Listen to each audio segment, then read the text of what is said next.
She didn't become your ex-wife when she left your home. She became your ex-wife the moment she realized she no longer needed the version of you she created in her head. Before we go deeper, hit subscribe and like the video. This is DepthRealm, where we expose the shadows so you can see the truth. Everyone thinks they know what happens to a woman after divorce. Hollywood says she glows up. Your friends say she falls apart. Society tells you she becomes stronger. Her parents tell her she's free again. But the truth?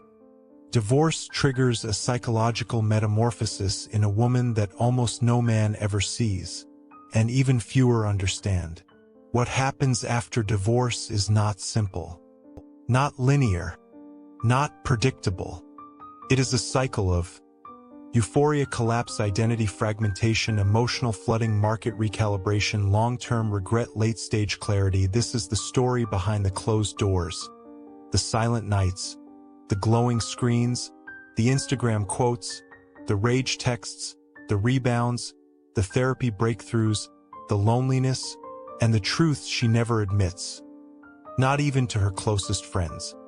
This is what actually happens to your ex-wife after divorce. I'm finally free. The first stage is not sadness. It's adrenaline. Whether she initiated the divorce or not, she experiences what psychologists call a liberation spike, a surge of dopamine caused by the removal of chronic stress. She feels lighter, freer, relieved, empowered, hopeful, emotionally inflated. She posts vague quotes. Sometimes you have to choose yourself. New beginnings. Energy shift. Her friends cheer. Her social circle validates the escape. She convinces herself that leaving the marriage was an act of bravery. She is no longer your wife, but she's not yet herself either. She's a version of her that's built on momentum, not stability. This phase is a psychological mirage, a temporary high masquerading as transformation. I'm reinventing myself. This is where the performance begins. She changes. Her hair, her wardrobe, her social media, her routines, her habits, her circle of friends. She buys new makeup. She revisits old playlists. She goes out with people she barely liked before. This isn't growth. It's identity reconstruction. Marriage created a version of her she now wants to escape. Divorce gives her the illusion of a fresh canvas. But here's the part men never see. Most divorced women don't reinvent. They regress.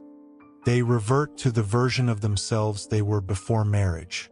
Not because it's better, but because it's familiar. Her rebrand is not evolution. It's nostalgia. Somebody needs to want me. This is where the emotional economics of divorce hit hardest. During marriage, affection was stable, predictable, consistent. After divorce, validation becomes volatile. And women, more than men, are wired to seek social reinforcement.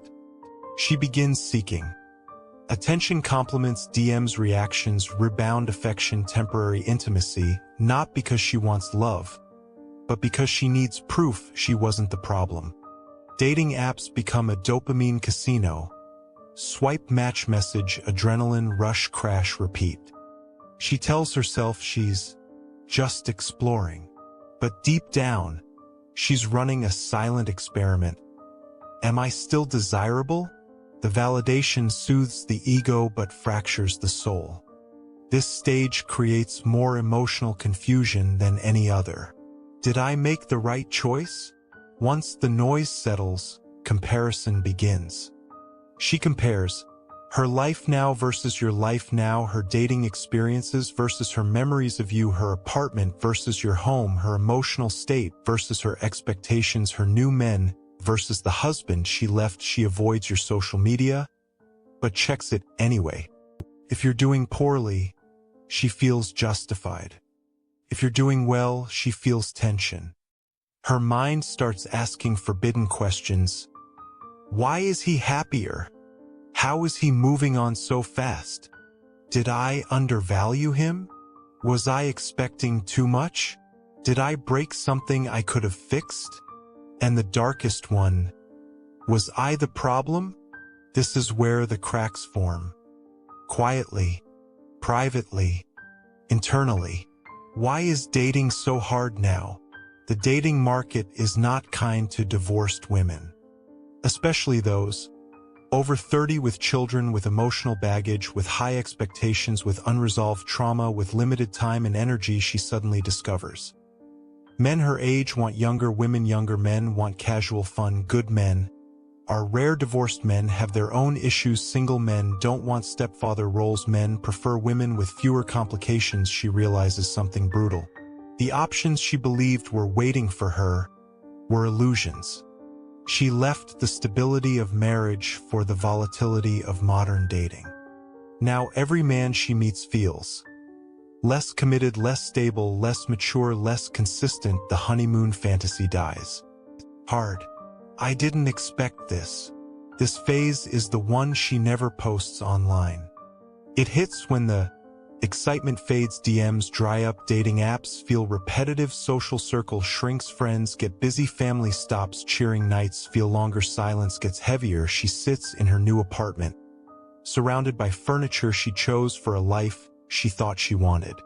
But something is missing.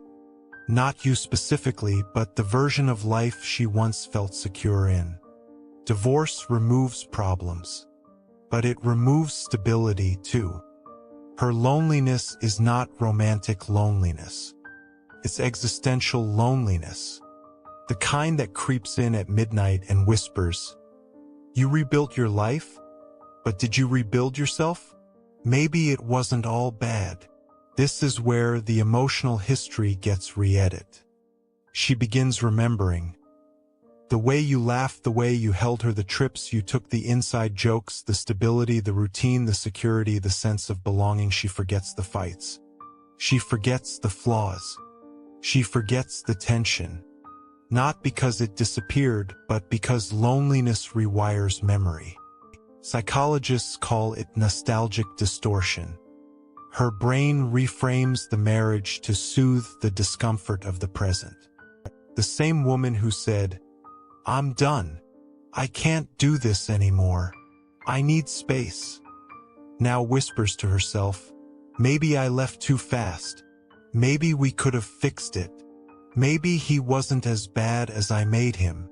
But she will never say it out loud. Her pride is louder than her regret. Who am I without the story? Marriage gives a woman identity. Wife, partner, builder, nurturer, half of a team. Divorce takes that identity, shreds it, and tells her to reinvent herself without instructions. By year 3, she realizes she built an identity on escaping the marriage, not on becoming someone new.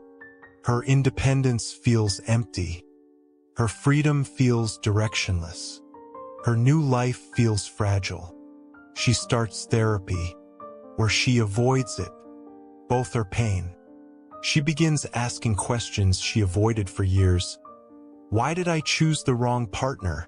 Why did I repeat toxic cycles?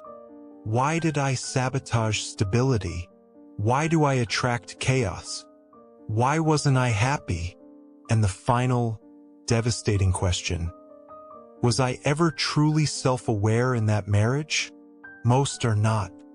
This is where emotional accountability begins. Slowly, painfully, unwillingly. By now, she reaches one of 2 outcomes. Path A, integration, rare. She finally confronts her patterns, faces her wounds, builds emotional structure, develops self-awareness, heals attachment trauma, learns boundaries, takes responsibility. These women emerge stronger, wiser, calmer. They become better partners, but often too late for reconciliation. Path B, repetition, common. She seeks validation, repeats cycles, blames partners, avoids responsibility, romanticizes independence, demonizes commitment, overshares online, suppresses regret, chooses chaotic men, sabotages new relationships. These women stay stuck, looping the same story with different names. Time passes. Options shrink. Regrets grow. Divorce didn't ruin her life. Her unexamined patterns did. Eventually, age forces reflection. She sees men her age dating younger, her friends married, her children grown, her family dynamics changed, her life less connected, her independence less exciting. She wonders, did I overreact? Did I misunderstand him? Did I compare him unfairly? Did I give up too soon? Did I sabotage my own happiness? Divorce itself isn't the wound. The unhealed version of herself that made the divorce necessary. That is the lifelong wound. But she realizes it years after she stopped being your wife. Your ex-wife doesn't fall apart. She doesn't glow up. Not fully. Not permanently. She enters a psychological labyrinth that strips her illusions and forces her to face truths she avoided for years. What happens to her after divorce is not punishment. And it's not freedom. It is confrontation. With her choices. With her patterns. With her expectations. With her loneliness. With her identity. With her fantasies. With her regrets. With her truth. Divorce is not the ending. It is the beginning of a psychological unraveling that continues long after the papers are signed. She didn't just leave the marriage. She left the version of herself she could no longer pretend to be. And once she faces the woman she became, she can't hide from the woman she lost. See the pattern. Protect your energy. This is DepthRealm.